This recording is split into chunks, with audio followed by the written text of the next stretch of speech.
Salam jumpa kembali para pecinta kimia. Berikut ini saya akan memaparkan bahan ajar kimia kelas 11 MIPA SMA, materi titrasi asam dan basa.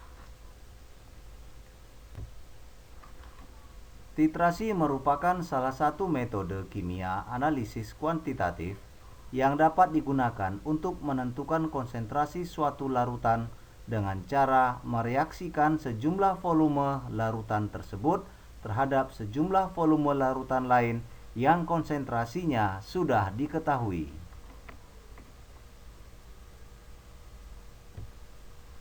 Larutan yang konsentrasinya sudah diketahui tersebut disebut larutan baku atau titran. Titrasi yang melibatkan reaksi asam dan basa disebut titrasi asam basa.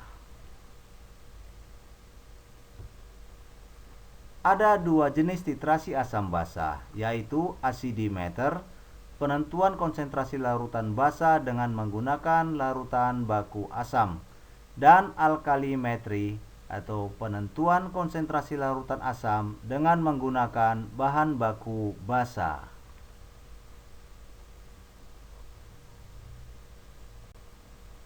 Cara melakukan titrasi. Untuk melakukan titrasi, maka kita harus menyiapkan terlebih dahulu peralatan berikut. Yang pertama adalah buret, yaitu sebuah tabung pipa dengan keran yang nantinya akan diisi oleh larutan yang akan ditentukan konsentrasinya. Yang kedua adalah statif dan klem untuk pengikat buret, lalu sebuah Erlenmeyer. Selain itu juga harus menyiapkan larutan baku. Larutan baku yang konsentrasinya sudah diketahui biasanya ditempatkan dalam buret atau tabung panjang yang memiliki skala volume dan keran penetes dan disebut larutan penitrasi. Konsentrasi larutan penitrasi harus sudah diketahui.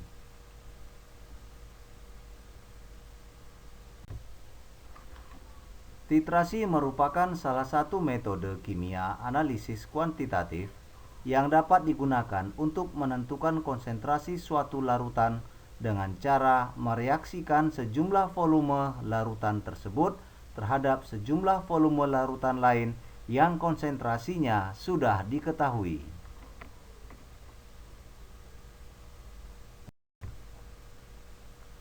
Penetesan baru dihentikan jika sudah tercapai titik akhir titrasi, yaitu saat zat dalam larutan yang dititrasi tepat habis bereaksi dengan zat dalam larutan penitrasi. Titik akhir titrasi diketahui dari perubahan warna larutan indikator. Tepat pada saat seluruh zat habis bereaksi, larutan indikator segera berubah warna dan pada saat inilah buret harus segera dihentikan.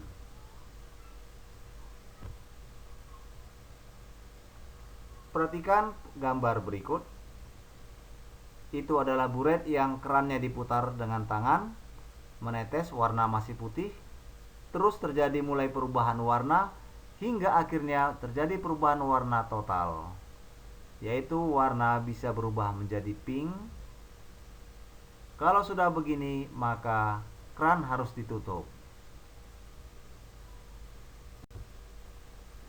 Ada dua jenis titrasi asam basa, yaitu acidimeter, penentuan konsentrasi larutan basa dengan menggunakan larutan baku asam, dan alkalimetri atau penentuan konsentrasi larutan asam dengan menggunakan bahan baku basa.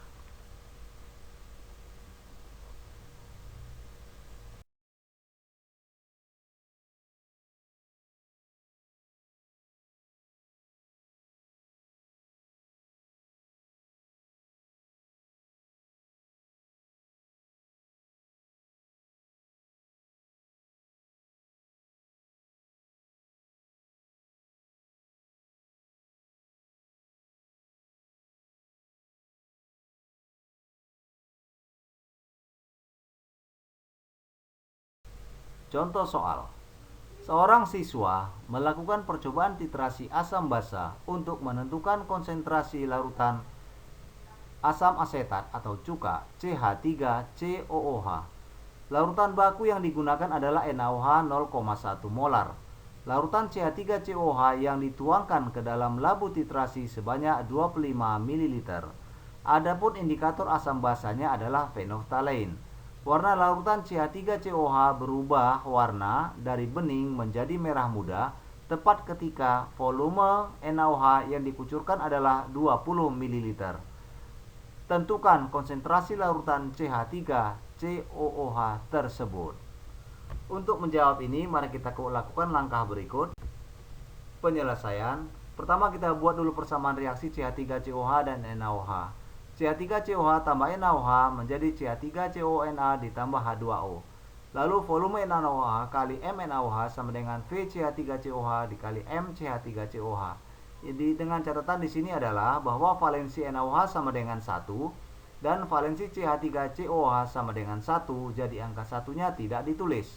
Dengan demikian, 20 ml kali 0,1 sama dengan 25 ml kali MCH3COH. Maka MCH3COH adalah 2/25 sama dengan 0,08 molar. Jadi konsentrasi larutan CH3COH adalah 0,08 molar. Demikian cara menghitungnya, cukup sederhana bukan? Mudah-mudahan kamu dapat memahaminya. Untuk selanjutnya kita akan masuk pada kurva titrasi pada video berikutnya. Terima kasih.